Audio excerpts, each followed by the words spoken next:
Buenas tardes, queridos amigos. Estamos aquí en su programa Más allá de lo evidente con Silvia Velázquez. Y el día de hoy tenemos un súper invitado que está por tercera vez en este programa, orgullosísima y encantadísima de que esté aquí nuevamente, Orlando Clua de la Torre. Bienvenido, Orlando. Muy buenas tardes a ti, Silvia. Realmente es un gusto volver a estar contigo y con tu audiencia y poder platicar un poco hoy sobre toda esta serie de meses que hemos vivido en los últimos tiempos, que creo que son ricos para reflexiones y para analizar muchos temas que vamos a estar tocando la noche de hoy. Así es, Orlando. Y pues bueno, ya habíamos platicado con Orlando acerca del liderazgo y hoy vamos a hablar precisamente del liderazgo, pero post-COVID. ¿Qué ha pasado con el liderazgo durante este tiempo? ¿Qué es lo que necesitan los líderes en esta situación que vivimos el día de hoy? Pero para aquellos que no conozcan Orlando Clua, vamos a comentar primero quién es Orlando Clua. Orlando tiene 35 años de trabajo en la transformación de personas e instituciones y tiene participaciones en América, en el Caribe, en Europa, varios países. Es escritor de 12 libros en el área de liderazgo y desarrollo organizacional. De formación es licenciado en Psicología de la Universidad Iberoamericana y tiene varios estudios de posgrado. Es medalla Anáhuac a liderazgo de la Universidad Anáhuac del Norte. Es Master Coach honoris causa por la Academia Interamericana de Coaching. Ha trabajado con más de 300,000 personas en procesos de formación y desarrollo. Actualmente es el responsable académico de la Maestría en Desarrollo de Capital Humano de la Facultad de Psicología de la Universidad Anáhuac del Norte. Bienvenido, Orlando. Y como tú ya sabes, esto es una costumbre en Más allá de lo evidente. Comenzamos con la pregunta de ¿quién es Orlando más allá de lo evidente? Pero como tú ya nos comentaste quién es Orlando en 2 programas anteriores, ahora le vamos a aumentar un poquito más. ¿Quién es Orlando Clua más allá de lo evidente, pero ahora en esta etapa post-COVID? Bueno, yo te quisiera decir que Orlando Clua es un caminante continuo por el mundo del desarrollo y la transformación de las personas y de las organizaciones. Un apasionado en revisar el comportamiento humano y ayudar a que las personas y las organizaciones lleguen más allá de donde están en este momento. Y en estos últimos tiempos que nos ha tocado vivir este proceso complejo que hemos sentido todos, pues sencillamente mi trabajo ha sido estar desde las 8 de la mañana, 8 y cacho de la mañana, hasta las 9, 10 de la noche, pegado en este proceso de la tecnología, acompañando, apoyando, haciendo que las personas y también en el mundo de las organizaciones puedan responder en una forma más adecuada, más positiva y más productiva a las situaciones que hemos estado viviendo.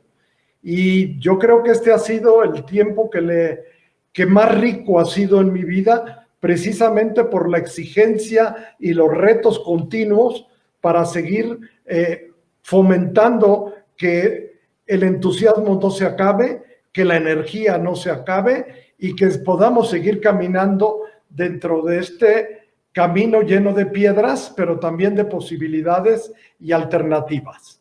Eso es Orlando Clua. Muchas gracias por compartirte de esta manera y la verdad es que espectacular y qué genial que precisamente lo vivas tú de esta manera, adaptándote a esos cambios, a eso y precisamente a esos regalos que nos da esta oportunidad, ¿no? El aprender, el conocer cosas nuevas, y lo dijiste bien, es un mundo de aprendizajes, esta etapa nos ha traído precisamente eso, aprendizajes, muchos aprendizajes.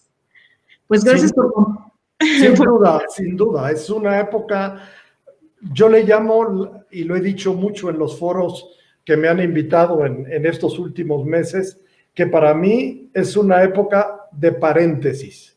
Y siempre les recuerdo a las personas que estoy trabajando con ellas que cuando uno está escribiendo algo y hace un paréntesis, el paréntesis se abre, se pone algo que ayuda a entender la línea que veníamos escribiendo y posteriormente se cierra para continuar. Y para mí, desde marzo hasta la fecha, ha sido un momento de paréntesis, y yo creo que ese momento de paréntesis tiene que haber dado riqueza, profundidad, autoanálisis, tanto en las empresas como en las personas que están dirigiendo esas empresas. Pues, gracias por comentarlo. Y pues vamos a adentrarnos ya más a este tema. Me encantaría que nos pudieras compartir cómo ha sido precisamente este trabajo que tú haces en tu día a día con los líderes. ¿Cómo ha sido este trabajo en estas épocas, en esta época pues, en la que nos enfrentamos a esta situación? Si nos puedes comentar tu experiencia desde que inició hasta el momento, ¿qué es lo que tú has visto en el trabajo con líderes y en las empresas? Bueno, déjame ponértelo de alguna manera clara y concreta. Déjame empezar diciéndote algo. Uno de los momentos más importantes en mi vida a nivel persona fue cuando hace muchísimo tiempo ya, y después he ido muchas veces, que me ha permitido seguir profundizando esta situación, fue cuando llegué al Louvre de París y empecé a ver la galería de pintura en la parte de romanticismo. Y ahí me encontré con un cuadro que yo te diría, esto tendrá ya bastantes años, pero me marcó de una forma extraordinaria por su impacto en mí. Ese cuadro fue La Balsa de la Medusa. Y La Balsa de la Medusa es un trabajo que hizo en 1818 un pintor francés, Teodoro Géricault, al óleo. La pintura tiene en el espacio que tiene asignada en el Louvre 5 metros de ancho y 7 metros de largo, por lo tanto es una gran pintura. Y la pintura refleja la situación que vivieron 15 náufragos después de que la fragata francesa La Medusa encalló y se hundió frente a las costas de África. Y en esos años de 1818, el gran tema en Francia fue la situación de los náufragos en que salieron en una balsa y pudieron salir y pasar todo ese proceso. Y yo te diría que eso me marcó, y todo esto lo voy a aterrizar en la situación que estamos viviendo y que hemos vivido. Porque lo que presenta La Balsa de la Medusa es la expresión de estas 15 personas que iban en esa balsa. Y están muy claramente ejemplificadas en 3 tipos de actitudes y de personajes que van en la balsa. La primera parte y la parte delantera de la balsa se ven una serie de personas que están tratando de resolver el problema, y se ve en su actitud, en su lenguaje corporal, en lo que están haciendo, viendo el horizonte, buscando quién puede y cómo se puede resolver el tema que están viviendo. Y son un porcentaje que yo diría que son 6, 7 en este proceso. En la mitad de la balsa hay otro porcentaje de personas que están esperando que ocurra el milagro. Y están esperando que algo pase, pero sin hacer absolutamente nada. Se ve en la pintura muy claro que son personas que están en la espera, en la situación pasiva de ver cómo pasan el día, qué ocurre con ellos y qué puede y quién viene a resolverles el problema. Y en la tercera parte de la balsa, y eso está muy bien expresado por Géricault en ese esquema, están los que ya están deprimidos, los que ya están tirados y los que ya están acabados. Y en el cuadro todavía hay alguna persona que se ve cómo se está lanzando al mar ya en una situación de desesperación y de suicidio. Y tú me preguntarás, Silvia, bueno, ¿y esto a qué viene? Bueno, yo te diría que son las 3 actitudes que yo he visto en estos últimos tiempos con las personas que he trabajado.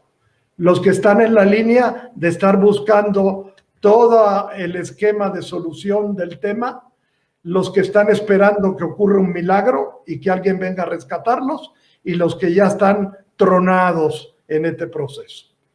Y lo que yo he hecho en los últimos tiempos, si te lo tuviera que ejemplificar con este cuadro, es tratar de buscar que las personas estén en la postura de protagonismo, de actividad, de compromiso para resolver esta serie de situaciones.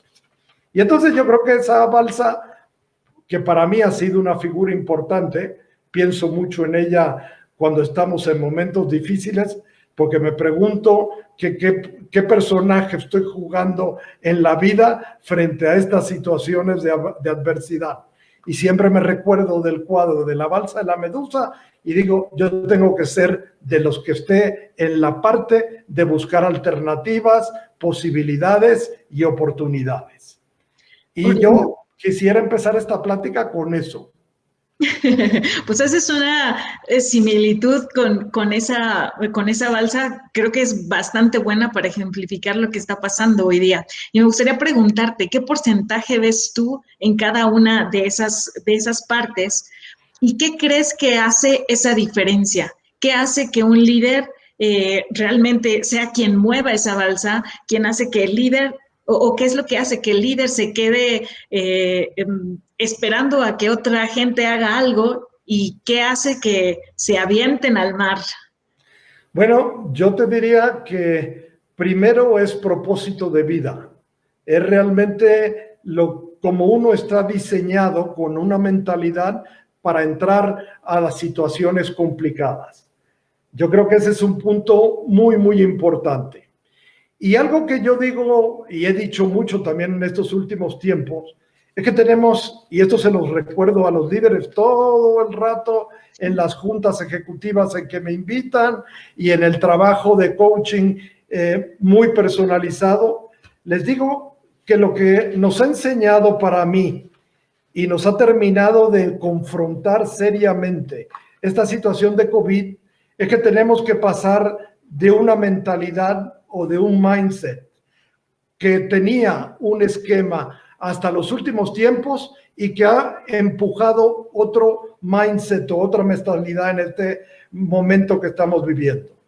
En el modelo que estábamos acostumbrados, y esto es algo que trabajo siempre en las creencias de los líderes, pues el modelo de objetivos y de metas impuestas, el modelo rutina, el modelo de resignación, el modelo de dar órdenes, el modelo de obediencia, el modelo de rigidez y el modelo de control. Y tal pareciera que traemos una generación educada en ese esquema. Y yo he estado enfatizando, porque creo que es la única manera de resolver en una forma productiva esta situación de que tenemos que ir a un concepto de visión compartida. Tenemos que ir a un concepto de reflexión seria sobre lo que nos está pasando y cómo nos estamos sintiendo frente a este esquema que nos está pasando. He dicho mucho que esta época ha generado muchísimos ganadores, pero también muchísimos perdedores. Y esta reflexión sigue siendo un elemento importante que los líderes tienen que hacer. Tienen que estar orientados en el centro. Y esto me parece un concepto, equilibrio y centro para poder dirigir en esta época.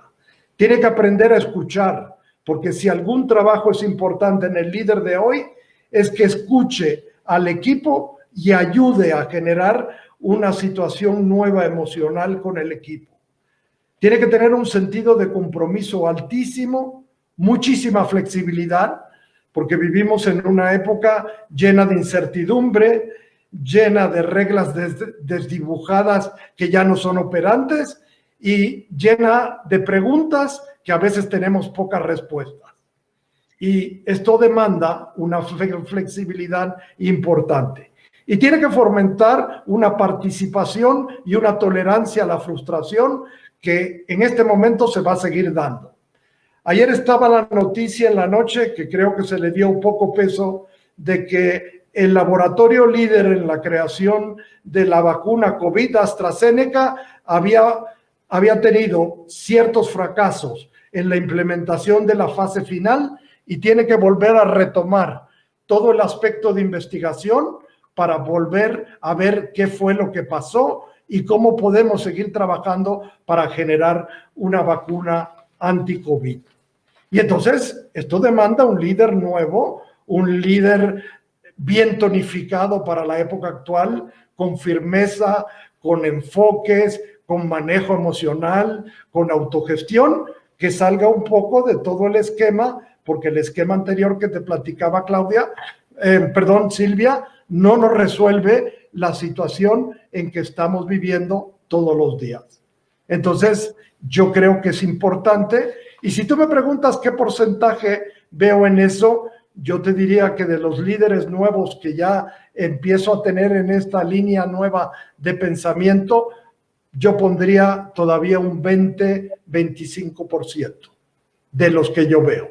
Y hay otros que todavía necesitan trabajar mucho más para empezar a abandonar toda la mentalidad anterior, que era la que habían aprendido durante muchísimo tiempo. Oye, de todo esto que me dices, me surgen algunas preguntas. Hablas tú de las emociones, de sentimientos. ¿Cómo ves emocionalmente a estos líderes? Y ¿habrá cambiado su foco del deber ser a tomar en cuenta ahora estas emociones? ¿Cómo ha ido ese foco del líder y cómo ves tú esa parte emocional? ¿Y qué tan importante o no es esta parte de lo emocional ante esta situación que estamos viviendo? Bueno, yo te diría que para mí la parte emocional en el liderazgo de hoy sigue siendo lo vital. No puedo entender que un líder que no esté bien equilibrado y bien en su centro en este momento pueda dirigir una situación tan complicada como la que estamos viviendo.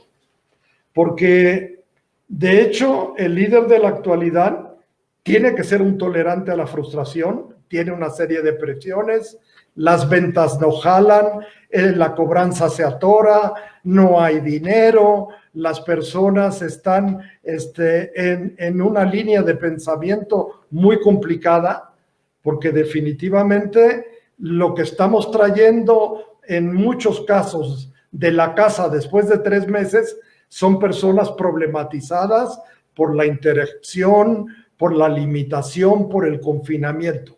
Y entonces necesito un líder que haga trabajo y que realmente ponga a la gente en línea, lo sensibilice y a través de su trabajo personal logre una serie de esquemas. Porque te diría que algo sí sabemos en este momento que estamos viviendo. Primero, la recuperación económica será lenta. No es algo que ocurra mañana de que volvemos a entrarle a una economía que funcione, que fluya y que logra. Será una recuperación lenta y eso lo sabemos ya. Segunda cosa que sabemos, el problema es mundial y no regional. Por lo tanto, el problema nos pega a nivel de mundo por todos los sitios, porque es Europa, es Asia, es América y en todos lados estamos metidos en esta problemática. Tercera cosa que sí sabemos, existen desaparición de puestos y congelamiento de contrataciones. Y esto es una cosa que ya la vemos presente en todos los sitios. Cuarta cosa que sabemos, habrá rediseño de trabajo. Y obviamente el trabajo ya no será como era en los últimos tiempos. Y quinta cosa que sí sabemos ya muy clara, es que el home office, con todo y sus problemas, llegó para quedarse. Y vamos a tener que aprender a manejar más la tecnología, a manejar más el esquema de trabajo desde nuestro hogar, con toda la problemática que tiene eso y que vamos a tener que hacerlo. Y esas 5 cosas ya las sabemos. Por lo tanto, el líder en su parte emocional, eso le va a generar estrés y presión, mucha, le va a generar frustraciones, le va a generar conflictos en la conexión con otros, pero el trabajo de liderazgo tiene que ser sobre esa línea y sobre ese esquema que estamos planteando. Entonces, así la veo. Hay cosas que sí sabemos, y si ya sabemos, cuando entendemos esas 5 cosas que les acabo de platicar, que eso va a tener un impacto directamente sobre el liderazgo y va a ser un reto más que el líder tiene que resolver. ¿Cómo rediseñar ese trabajo del líder bajo las condiciones que tenemos ahorita? Incertidumbre y todo esto. Bueno, yo creo que lo primero que yo te diría es que parte desde un concepto muy personal y, como lo estábamos hablando, muy emocional, porque frente a la situación que vivimos tenemos siempre 4 reacciones: negar y decir que no ha pasado nada, enojarnos y empezarnos a sentir sumamente explosivo, y las personas están en un momento donde la mecha es muy corta y explotan rápidamente producto de toda esta situación, depresión o una aceptación y un camino de solución frente a los problemas. Y lo que yo les pregunto todos los días, casi cuando tengo o sesión de coaching o sesión de junta con los ejecutivos, ¿en qué grado estamos hoy de esas 4 reacciones? Porque obviamente si no hago eso y no los pongo en una línea adecuada, pues ya sé que vamos a tener una gente muy problematizada y muy llena de situaciones negativas. Déjame darte un ejemplito que apunté aquí para que no se me olvide, de una historia de liderazgo sumamente interesante y que a mí me ayuda también a entender todo esto. Te voy a hablar de una historia de 1965 que he estudiado profundamente en la guerra de Vietnam. Y te voy a hablar de un vicealmirante de marina y piloto de guerra que se llama James Stockdale. Y este James Stockdale, piloto que le toca y vicealmirante de la marina que le toca pelear en la guerra de Vietnam, fue derribado y fue apresado y capturado por los vietnamitas y lo llevaron a un campo de concentración. Y en ese campo de concentración, las vivencias de Stockdale son increíbles. Era uno de los peores campos de concentración en la dureza y en la rudeza que estaban en Hanoi, y que las tropas norteamericanas, así de chiste, le llamaban Hanoi Hilton. Pero el Hanoi Hilton era el lugar más nefasto de la superficie de la tierra en ese momento. Y este vicealmirante fue torturado 8 años, mucho tiempo de confinamiento solitario, y se ensañaron con él porque querían obtener de él una declaración que nunca obtuvieron los vietnamitas, de decir la maravilla que era Vietnam, la maravilla del gobierno que los estaba manejando y lo extraordinario que eran tratados los prisioneros en ese campo. Y James Stockdale trabaja mucho con las tropas, por eso se lleva muchísimas medallas cuando al final en un intercambio lo sacan de ahí después de 8 años en todo esto. Y él acuñó un término que se ha vuelto importante para mí en el mundo del management: la paradoja de Stockdale. Y la paradoja de Stockdale habla de una situación muy importante. Dice, el tema es gestionar la realidad que estoy viviendo. Gestionar la realidad que estoy viviendo. Él dice que las primeras prisioneros que murieron en ese campo de concentración, en el Hanoi Hilton, tenían 2 características. Fíjense qué interesante elemento este. Los optimistas, que pensaban que rápidamente se iba a resolver el problema, que la guerra se iba a acabar muy rápido y regresarían a su casa en unos meses, y pensaban de forma alegre de que en 3 meses, 4 meses, 5 meses, ya estarían de regreso en los Estados Unidos. Y obviamente al gestionar mal las expectativas, al gestionar mal la realidad que estaban viviendo, terminaban deprimidos y se morían rápido. Y los otros que morían rápido en este campo de concentración eran los negativos y los pesimistas, los que ya se estaban dando por vencido rápidamente en el proceso. Y dice Stockdale que lo que él encontró y con lo que él trabajó en el momento de que tenía interacciones con sus tropas y por eso se convirtió en un líder extraordinario, era un poco que él manejaba la filosofía estoica.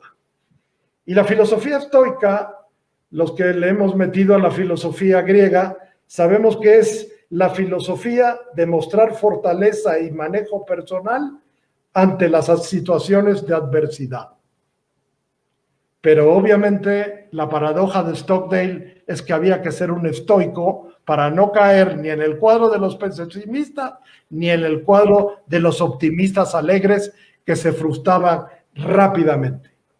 En este esquema de pensamiento, bueno, pues en el mundo clásico tenemos a Séneca, a Marco Aurelio, a muchos autores. Pero lo importante para él es que la filosofía estoica tenía 3 cosas. Vivir el día. Y vivir el día era desde la mañana a la noche seguir teniendo una visión de contacto con la realidad, pero que no me derrotara. Determinación en el sentido de que había un propósito, que había que sobrevivir y había que avanzar. Y un concepto de fe, de personal, de que se podía llegar adelante. Y este era su trabajo como líder de Stockdale en el Hanoi Hilton. Y hay una frase que me gusta muchísimo de su obra, porque todo esto está expresado en un libro que se llama Pensamientos de un piloto de guerra, que dice que sin mapa y sin brújula hay que enfrentarse a la nueva realidad y ese es el trabajo que tiene que comunicar un líder. Fíjense qué interesante. Sin mapa y sin brújula. Hay que crear el mapa todos los días con el sentido de vivir el día en una forma adecuada, con determinación y con fe. Y esa paradoja de Stockdale es algo que les cuento mucho en esta época a mis coaches, precisamente para que entiendan una visión muy clara, muy de guerra, en una situación muy compleja, pero como una persona con un sentido de liderazgo sumamente interesante decía, ni puedo caer en el optimismo alegre, ni puedo caer en el pesimismo. Tengo que estar viviendo el día con un sentido de aprendizaje, con un sentido de compromiso, y eso es lo que me empieza a dar la dureza y la determinación para poder seguir caminando. Qué bonita historia, ¿no, Silvia? Muy bonita, y fíjate que está súper bien esa parte de sin mapa y sin brújula, porque creo que justamente eso es lo que nos toca vivir hoy día.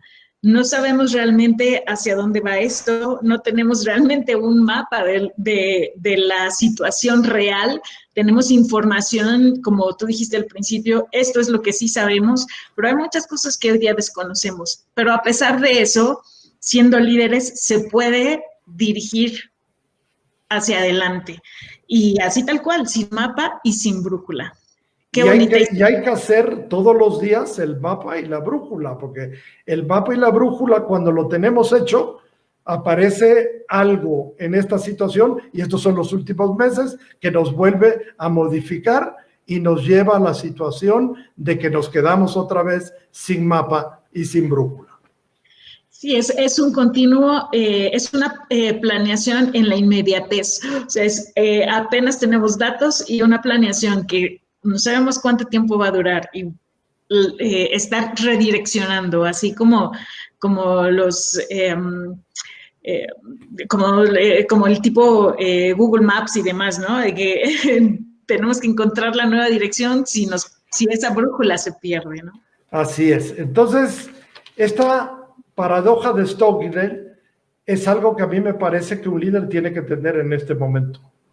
Ni optimismo, que no tenga realidad, porque yo creo que hay una diferencia en el optimismo que tiene ciertos visos de realidad, pero no en el optimismo que no tiene bases de nada. Y por otro lado, ni el pesimismo de que todo se va a acabar y que ya no hay posibilidades.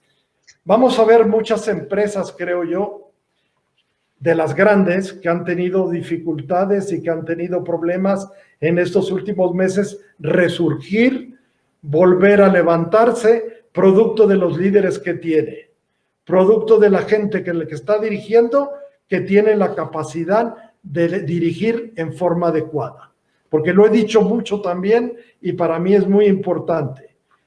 Una situación como esta saca lo peor del líder o saca lo mejor del líder. Y tenemos muchísimos líderes en el mundo en este momento, América está llena de esos, que sencillamente no le pegan, pero para nada, al tema. Y lo único que están haciendo son manejos que no nos llevan hacia adelante.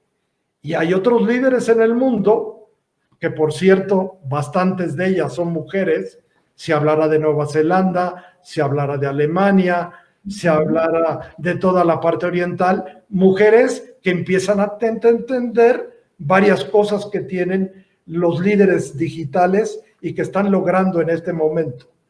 Primero, generan innovación, tratan de implementar medidas innovadoras, comprometen a las personas, consiguen que los mejores talentos del país estén cercanos de ello, no los más obedientes, no los más metidos en su línea, sino el talento, que lo tengan cerca de ellos, generan equipos de trabajo de alto desempeño y obviamente generan un nuevo ambiente y una nueva sinergia, y todo esto crea una nueva cultura post-COVID. Y entonces me parece que tenemos muchísimos ejemplos en este mundo de gente que la está haciendo muy bien, y los países avanzan, y personas y dirigentes que lo están haciendo muy mal, y entonces las organizaciones y los países están yendo hacia atrás. Orlando, para que un líder en esta época pueda realmente gerenciar sin ese mapa, sin esa brújula, ¿qué recomendaciones o qué sugerencias le darías a estos líderes? Bueno, yo te diría varias cosas. Creo que es un momento donde primero necesitamos revisar nuestras creencias. ¿Realmente mis creencias son de antes de COVID o son ya a prueba de COVID y son post-COVID? Porque el sistema de creencias siempre genera conductas. Y yo creo que otro punto que sugeriría en este momento es que líderes revisen su conducta diaria. Y díganme, si ustedes fueran líder, que no fueran ustedes, y estuvieran teniendo esas conductas, ¿serían un seguidor de ese líder? ¿Seguiría yo mi seguidor en este momento si yo dirijo como estoy dirigiendo, o no sería mi seguidor y me costaría mucho trabajo? Y esto implica profundidad, conocimiento, autoanálisis. Creo que hay que hacer conciencia de toda esta serie de conductas y que estamos haciendo todos los días. Otro punto que para mí sigue siendo vital en este momento en el trabajo de líder, que también me dedico mucho tiempo, es analizar el diálogo interno. Porque nosotros nos hablamos todos los días a nosotros mismos. Y estamos continuamente platicando en nuestro interior, comentando cosas, diciéndonos cosas. Y yo diría que un punto muy importante es entender cómo anda mi diálogo interno en la época actual. ¿Cómo está su diálogo interno hoy? ¿Es un diálogo lleno de energía, lleno de entusiasmo, buscando oportunidades? ¿O es un diálogo que no me lleva a ningún sitio? Y obviamente, otro punto que también recomendaría mucho es que estamos viviendo en épocas para tener a alguien que me acompañe un poco y me ayude a pensar. Creo que por eso estoy tan lleno en este momento de coaches y de personas que me eligen para seguir platicando y acompañándolos en este camino. Porque yo sigo pensando que un buen acompañante te ayuda a transitar por este camino en una forma mucho más positiva y productiva. Y entonces yo te diría que estos son importantes cosas. Y hay una más antes de que te ceda la palabra para que sigamos platicando. La gente está llena de miedo y el diálogo interno tiene que quitarnos nuestros miedos, porque son épocas donde los demonios internos se alebrestan todos los días y hay que estarlos controlando. Miedo de no alcanzar los resultados, miedo de la sobrevivencia, miedo de no tener control, miedo de no saber qué voy a hacer, miedo de qué me puede pasar. Y estos son los escenarios catastróficos que a veces las personas se llenan en su diálogo interno. Por lo tanto, el punto del diálogo interno y la resolución de los miedos me parece un tema sumamente relevante en esta época que estamos viviendo. ¿Cómo trabajas y controlas esos miedos? ¿Perdón? ¿Cómo trabajas y controlas esos miedos? Pero yo te diría que no los controlo, primero los trabajo, primero los comprendo. Y por eso un trabajo de coaching ejecutivo es tan importante. Porque lo primero es que la gente verbalice, y acordémonos que Freud decía que la parte de verbalización es un punto muy importante para sanar cualquier aspecto personal. Primero hay que decirlo, comentarlo y tener a alguien que te ayude a analizar, a ponderar y a revisar desde diferentes esquemas ese escenario catastrófico que a las 2, 3 de la mañana aparece y no me deja descansar lo suficiente. Y por eso esta es una época donde el sueño se acaba y tanta gente vive despertándose a las 3 y a las 4 con todos los miedos exacerbados, porque no se trabaja esa parte de los miedos, y yo creo que un buen coach ejecutivo también ayuda en todo este esquema. Mira, que esto que dices, yo considero que las crisis las hemos tenido siempre. Si nosotros nos vamos a un poquito a revisar la historia, pues bueno, en toda nuestra historia ha habido crisis. Y yo creo que la diferencia ahora es que esta pandemia nos muestra esa incertidumbre que vivimos pues en nuestras crisis, que finalmente son internas, ¿no? La crisis no es lo que sucede afuera, sino lo que nosotros vemos o percibimos de lo que está sucediendo afuera, ¿no? Entonces son crisis nuestras. Sí, una cosita más, Silvia. Tú me estás hablando ahí de las crisis que son parte del hombre y son parte de la humanidad. Y obviamente yo estoy totalmente de acuerdo. Y una de las crisis muy importantes en una época era la peste. Cuando se generaban aquellas epidemias que mataban millones de personas en Europa y que realmente eran otra crisis del tamaño del mundo que generaban todos estos sentimientos que estamos hablando ahora. Y en otro libro que para mí también tuvo un gran impacto en mi pensamiento y en mi vida, La peste, de Albert Camus, ese escritor argelino francés, hay una frase que siempre me gustó muchísimo de ese libro.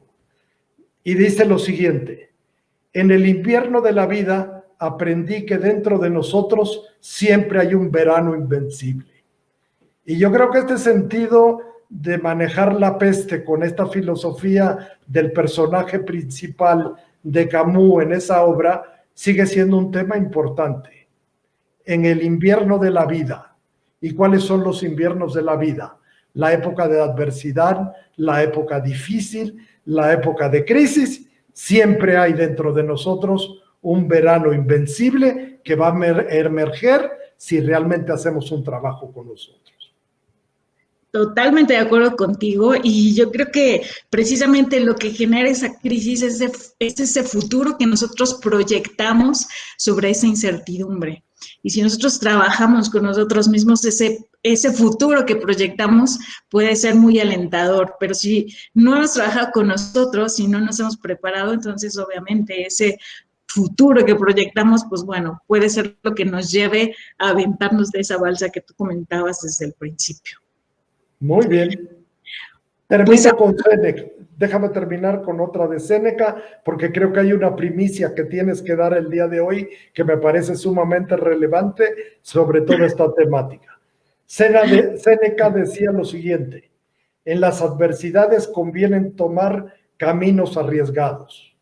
Y Séneca decía, otro gran personaje en el momento que vivió, pues sencillamente en las épocas de adversidad hay que tomar caminos diferentes y con caminos que a veces conllevan riesgo, pero por ahí va a estar la solución, no por el camino trillado en que hemos caminado toda la vida y todo el momento. sí, atrevernos. Sí, definitivamente. A hacer cosas nuevas.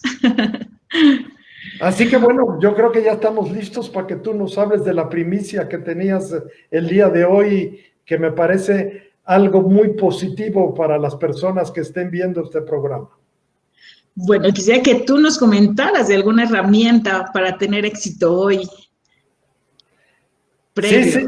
Yo creo que la herramienta que vas a empezar a platicar me parece que está muy bien metida dentro de estos conceptos y muy bien circunscrito a esta realidad complicada que estamos viendo y que yo pienso que ayudará a mejorar el diálogo interno, ayudará a vencer muchos miedos, ayudará a tener un sentido de propósito y ayudará a tener una visión más clara en qué mundo vivimos y en qué entorno estamos metidos en este momento. Pues así es, Orlando.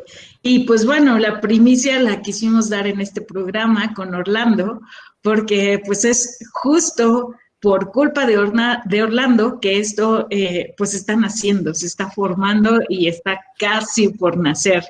Y la primicia que les tenemos es precisamente pues mi primer libro, Mujer Disruptiva en Tierra de Líderes, que está ya casi por salir, estamos muy próximos. Este libro nace en octubre y pues está precisamente para ayudar y para apoyar a todas estas personas que realmente quieren tomar este camino del liderazgo.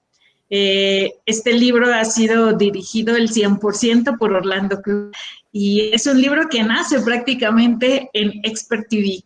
En una de nuestras sesiones, en la sesión pasada con Orlando, fue que decidimos y definimos iniciar este camino, iniciar este libro, y pues bueno, hoy lo vemos ya como una realidad, ya lo vemos formadito, ya con todo el contenido y listos, esperando solamente el que salga a la venta. ¿Y qué contiene este libro, Silvia? Platícanos un poco cómo está hecho, qué filosofía tiene, por dónde va este concepto que trabajamos y que tanto tiempo le metiste y creo que algo tan positivo salió. Ahora me toca hacer a mí la entrevista. Sí, ahora yo voy a entrevistarte un rato, unos minutos. Bueno, ya haremos el programa precisamente para presentar el libro, pero como primicia solamente les vamos a comentar qué es lo que tiene, qué habrá dentro de este libro. Y pues bueno, dentro del libro van ustedes a encontrar las tendencias del mundo actual en diferentes campos. La idea es poner foco en dónde estamos para poder definir hacia dónde vamos, qué es lo nuevo, qué es lo que está sucediendo alrededor del mundo, para definir con eso hacia dónde elegimos de manera consciente ir. Y entonces, bueno, aquí van a ver algunas tendencias de la economía global y los impactos que tiene precisamente en el liderazgo. Vamos a ver la cultura colaborativa consciente. Y aquí hablamos de cómo es la cultura de las empresas en el mundo, aquí en México, pero también en el mundo, y hacia dónde nos lleva en la cultura todas estas tendencias que tenemos, que hoy día pues se vienen presentando.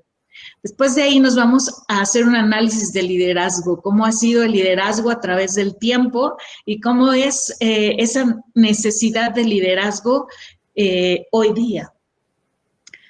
De ahí nos vamos a otro capítulo en el que vamos a ver el liderazgo femenino. ¿Cómo es ese liderazgo y esa necesidad de abrir más puertas todavía a ese liderazgo femenino? ¿Quieres comentar algo hasta aquí, Orlando? Sí, yo creo que estos son 3 temas importantes, sobre todo los de comienzo. Creo que tienen la virtud en esta obra que nos ubican en la realidad y nos hacen pensar sobre las tendencias y sobre las realidades que estamos viviendo. Y creo que tiene una muy buena parte de una revisión de liderazgo y algunas herramientas para poder analizar y profundizar en nuestra forma de ser líderes, en nuestra forma de dirigir y en el impacto que estamos teniendo a nivel de liderazgo con las otras personas. Pero probablemente hay 2 capítulos que a mí me apasionaron mucho, el de liderazgo femenino, porque creo que en este esquema de disrupción que hemos estado viviendo, las mujeres para mí siguen siendo una figura destacada en todo este proceso de transformación. Y creo que en este concepto de liderazgo femenino, por eso el título tan sugerente de Mujer Disruptiva en Tierra de Líderes, una mujer que empieza a ser empoderada y empieza a empoderarse, empieza también a desarrollar todos sus talentos, empieza a ser independiente y empieza a tener una serie de elementos que hacen que su vida y el impacto y la huella que ella genera es importante. Yo les diría que para mí en esta parte siempre me recuerdo la diferencia entre la figura de Blancanieves en las caricaturas, que siempre están esperando, como muchas otras figuras femeninas hechas en los 50 y en los 60, a que llegara el príncipe azul, a que resolviera el problema, y todo este concepto que a veces tanto se les ha metido en el mindset a las mujeres, contra la nueva película de Disney, Mulan, donde se empieza a hablar de una mujer con otras características, con ese talento, con ese empoderamiento, con esa independencia y con ese deseo de generar una vida y un impacto. Y ahí viene Mulan ya en unos meses, que es esta historia matizada con la nueva figura de las mujeres, que creo que tantos aspectos van a dar de reflexión en este capítulo de la obra que plantea Silvia y que se llama Liderazgo Femenino. ¿Qué más tiene la obra, Silvia? Porque fíjate que me gustaría resaltar un poquito la parte de que no es un libro solamente para mujeres y no solamente habla de liderazgo femenino, habla de cómo debe ser ese liderazgo masculino también, o sea, cómo el hombre puede también empoderarse, porque hemos hablado mucho del empoderamiento de la mujer y lo de hoy es el empoderamiento de la mujer y llegar a una paridad de género, pero es realmente eso lo que necesitamos. Creo que ahí nos falta también trabajar con el empoderamiento masculino. Y con empoderamiento de masculino no me refiero a dar poder al hombre. Hay un capítulo de precisamente ego y poder en el que hablamos precisamente de cómo controlar ese ego y ese poder en ambos géneros. Y que si nosotros logramos precisamente hacer ese control, el liderazgo tanto masculino como femenino, pues bueno, podrá ser mejor y apoyar más a las empresas. Entonces, también para los hombres, cómo manejar precisamente su liderazgo en la presencia de la mujer. Eso también lo tenemos aquí. Y pues bueno, finalmente damos herramientas para el liderazgo, herramientas pues que hemos usado en las empresas, en la industria, pues todo esto que nos han sido de utilidad, aplicándolas realmente nosotros, entonces pues, sabemos que dan resultados. Y pues este libro nació antes de que iniciara la pandemia, pero se atravesó la pandemia y consideramos importantísimo incluir este capítulo de liderazgo en épocas de crisis. llámese COVID, post-COVID o las que vengan. Entonces, tenemos ese capítulo adicional precisamente para ayudar y apoyar un poco más a qué hacemos cuando estamos en épocas de crisis. Y pues cerramos con el capítulo de Mujer Disruptiva en Tierra de Líderes. Yo te diría que lo más importante, y tú lo has destacado bien, es que es una tesis que por un lado habla de las dos situaciones de géneros, pero al final habla de una situación de integración, de sinergia, porque en el mundo estamos llenos de hombres y mujeres. Y en el fondo tenemos que premiar el talento, no importa el género. Tenemos que premiar y hacer que se desarrolle a las personas, no importa el género, si tienen la capacidad de desarrollo, y tenemos que estar ayudando a lograr desarrollar el potencial, no importa el género. Entonces, creo que es una obra que la verán por ahí en octubre, ya presente en diferentes sitios, y que va a ser una buena reflexión. Al fin que octubre ya estamos a casi 2 semanas y media, lo cual es nada para seguir profundizando sobre toda esta época post-COVID y COVID que hemos estado viviendo en estos últimos meses en forma tan intensa, pero tan interesante en la reflexión y en el autoanálisis para cada uno de nosotros. Así que no sé qué quieras más decir, Silvia, de esta primicia que me parece sensacional que hayas decidido compartirla el día de hoy con la audiencia. Teníamos que compartirlo porque es un programa contigo y tú eres el culpable y el causante de que esto hoy también esté aquí. Y te lo agradezco de corazón, porque una guía como la que tuve de tu parte, bueno, creo que jamás nadie tiene ese privilegio. Muy agradecida contigo y pues espérenlo pronto. El libro estará en octubre en las principales librerías del país y pues tendremos ya el programa específico y especial para la presentación del libro. Sin duda, ya la haremos, y si me invitas, con gusto estaré ahí como padrino de este libro. Por supuesto que sí. Orlando, para cerrar el programa, ¿algo que tú quieras compartir con la audiencia? Siguen siendo épocas de energía, siguen siendo épocas de entusiasmo, siguen siendo épocas de propósito, siguen siendo épocas de visión, y si ustedes traen eso adentro, como les decía, que decía en La Peste Camus, lo importante será que ese verano invencible volverá a vencer el invierno difícil que hemos pasado, y seguirá usted obteniendo resultados, crecimiento y éxitos. Pues muchas gracias por compartir, por compartirte, y con esto cerramos el programa de hoy. Saben que pueden localizarnos en nuestras redes, en nuestra página de Siva Bindi Internacional, en nuestras redes, en el WhatsApp 55 124 124 60. Y pues bueno, con esto cerramos el programa de hoy. Muchas gracias a todos. Esto fue Más Allá de lo Evidente con Silvia Velázquez y el día de hoy con Orlando Crúa, y los esperamos el siguiente programa. Gracias a todos y bendiciones infinitas. Muchas gracias, Orlando. Gracias, Silvia. Buenas noches. Hasta la próxima. Bye.